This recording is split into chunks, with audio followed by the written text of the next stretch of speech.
नमस्कार। कई बार ना जब कोर्ट कचहरी की बात होती है तो ये शब्द आते हैं वकील, अधिवक्ता, बैरिस्टर, अटॉर्नी। सुनने में लगभग एक जैसे, पर क्या ये सच में एक ही है? आज हमारे पास कुछ स्रोत हैं, जैसे अधिवक्ता, कानूनी भूमिकाओं का विस्तृत विश्लेषण, और कुछ लेख भी हैं। इनसे शायद ये उलझन सुलझे। तो चलिए जरा गहराई में जाकर देखते हैं कि इन कानूनी पेशेवरों की दुनिया में क्या चल रहा है, खासकर भारत, ब्रिटेन, अमेरिका के हिसाब से। ठीक है, तो सबसे पहले लेते हैं सबसे आम शब्द लॉयर, वकील। स्रोत कहते हैं कि ये काफी बड़ा टर्म है ना? बिल्कुल। लॉयर दरअसल एक आप कह सकते हैं एक छाता शब्द है। मतलब कोई भी व्यक्ति जिसके पास कानून की डिग्री हो और प्रैक्टिस का लाइसेंस हो, वो लॉयर है। इसमें सॉलिसिटर, बैरिस्टर, अटॉर्नी, एडवोकेट ये सब आ सकते हैं। ये एक तरह से ग्लोबल मतलब शुरुआती पहचान है। और भारत में स्रोतों के हिसाब से देखें तो एक सामान्य लॉयर की आय आप समझें 5 लाख रुपए से 12 लाख रुपए सालाना के बीच। अच्छा, तो फिर एडवोकेट यानी अधिवक्ता, भारत में तो ये बहुत सुनने में आता है। वो इस लॉयर से कैसे अलग हुआ फिर? हाँ, यहीं पर भारत का जो कानूनी ढांचा है वो सामने आता है। स्रोत ये बताते हैं कि एडवोकेट वो लॉयर है जिसे खास तौर पर अदालत में मतलब कोर्ट में मुवक्किल की तरफ से बहस करने का अधिकार है। भारत में इसके लिए वो अधिवक्ता अधिनियम 1961 है ना, उसके तहत बार काउंसिल की परीक्षा पास करनी होती है।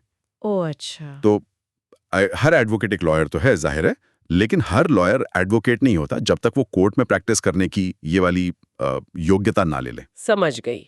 और क्योंकि ये विशेषज्ञता वाली बात है, तो स्रोतों में इनकी आय का दायरा भी थोड़ा ज्यादा बताया गया है, करीब 8 लाख रुपए से 20 लाख रुपए सालाना। दिलचस्प। तो ये कोर्ट में बहस वाली बात हो गई। अच्छा, अब आते हैं बैरिस्टर पर। ये नाम सुनते ही वो फिल्मों वाले विग पहने लोग याद आते हैं। हाँ हाँ हाँ, वो विग वाली छवि ज्यादातर ब्रिटेन से जुड़ी है। बैरिस्टर मुख्य रूप से यूके और दूसरे जो कॉमन लॉ सिस्टम वाले देश हैं, जैसे ऑस्ट्रेलिया, कनाडा, वहां पाए जाते हैं। ये भी एडवोकेट की तरह ही कोर्टरूम के विशेषज्ञ होते हैं, खासकर ऊंची अदालतों के लिए। अच्छा। पर एक मजेदार बात यह है कि इन्हें केस सीधे क्लाइंट से नहीं मिलते, वो सॉलिसिटर के जरिए आते हैं इनके पास। ओहो। भारत में ये वाला जो बंटवारा है ना बैरिस्टर सॉलिसिटर का, ये पारंपरिक रूप से नहीं है। समझ गई। तो यूके में कोर्ट का स्पेशलिस्ट हुआ बैरिस्टर। हाँ फिर अमेरिका में अटॉर्नी शब्द बहुत सुनाई देता है। हाँ, वो कहाँ फिट होता है? सही पकड़ा। अमेरिका में अटॉर्नी काफी हद तक लॉयर जैसा ही है। मतलब लाइसेंस वाला वकील जो कोर्ट में जा सकता है, केस लड़ सकता है। लेकिन इसका एक मतलब और भी होता है जो थोड़ा अलग है। कोई ऐसा व्यक्ति जिसे किसी और की तरफ से कानूनी तौर पर काम करने का अधिकार मिला हो। जैसे वो पावर ऑफ अटॉर्नी। बिल्कुल, जैसे पावर ऑफ अटॉर्नी में होता है किसी को अपनी जगह वित्तीय या कानूनी काम करने का अधिकार देना। भारत में अटॉर्नी शब्द उतना स्पेसिफिक नहीं है, अक्सर लॉयर या एडवोकेट के लिए ही इस्तेमाल हो जाता है। आय के हिसाब से देखें तो स्रोत भारत में अटॉर्नी को लॉयर के बराबर ही रखते हैं, वही 5 लाख 12 लाख वाला ब्रैकेट। अच्छा, तो अमेरिका में अटॉर्नी ज्यादा कॉमन हुआ। आपने सॉलिसिटर का जिक्र किया था बैरिस्टर के साथ, उनकी क्या भूमिका है? हाँ, सॉलिसिटर ये भी मुख्य रूप से यूके और उससे जुड़े सिस्टम्स में ही हैं।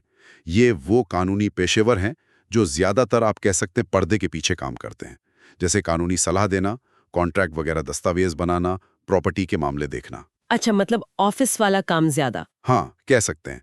ये निचली अदालतों में तो जा सकते हैं, पर ऊंची अदालतों के लिए केस तैयार करके बैरिस्टर को देते हैं, खुद वहां बहस नहीं करते। मतलब सलाहकार और कागजी कार्यवाही वाला काम।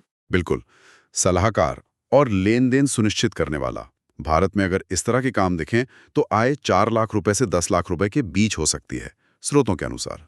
और एक शब्द और है काउंसिल। काउंसिल, संक्षेप में वो क्या है? काउंसिल एक और सामान्य शब्द है, किसी भी कानूनी सलाहकार या कोर्ट में प्रतिनिधित्व करने वाले वकील के लिए इस्तेमाल हो सकता है, चाहे वो एडवोकेट हो, बैरिस्टर हो या अटॉर्नी। हाँ, यूके में जैसे किंग्स काउंसिल वगैरह उपाधियां होती हैं, वो वरिष्ठ बैरिस्टरों को मिलती हैं। तो कुल मिला के बात ये हुई कि ये सिर्फ अलग-अलग नाम नहीं है। किसी कानूनी पेशेवर को हम क्या कहेंगे, ये बहुत कुछ इस पर निर्भर करता है कि वो दुनिया में कहाँ हैं, उनकी ट्रेनिंग कैसी है और उनका मुख्य काम क्या है। मतलब कोर्ट में बहस करना या फिर सलाह और दस्तावेज तैयार करना। बिल्कुल सही कहा। ये नाम अलग-अलग कानूनी सिस्टम और भूमिकाओं की गहरी छाप दिखाते हैं। ये सिर्फ नामों का फर्क नहीं, बल्कि पूरे सिस्टम का फर्क है। हाँ, ये अंतर कानूनी परंपराओं और क्षेत्राधिकारों से बने हैं। और यहीं से एक सोचने वाली बात भी निकलती है क्या? कि देखिए, जिस तरह से तकनीक और ग्लोबलाइजेशन दुनिया को पास ला रहे हैं, तो क्या भविष्य में ये जो पारंपरिक कानूनी भूमिकाओं की सीमाएं हैं, ये धुंधली पड़ सकती हैं? क्या अलग-अलग देशों की ये भूमिकाएं एक दूसरे में मिल सकती हैं या बदल सकती हैं? ये तो सोचने वाली बात है। बिल्कुल। ये सवाल शायद भविष्य के लिए छोड़ते हैं।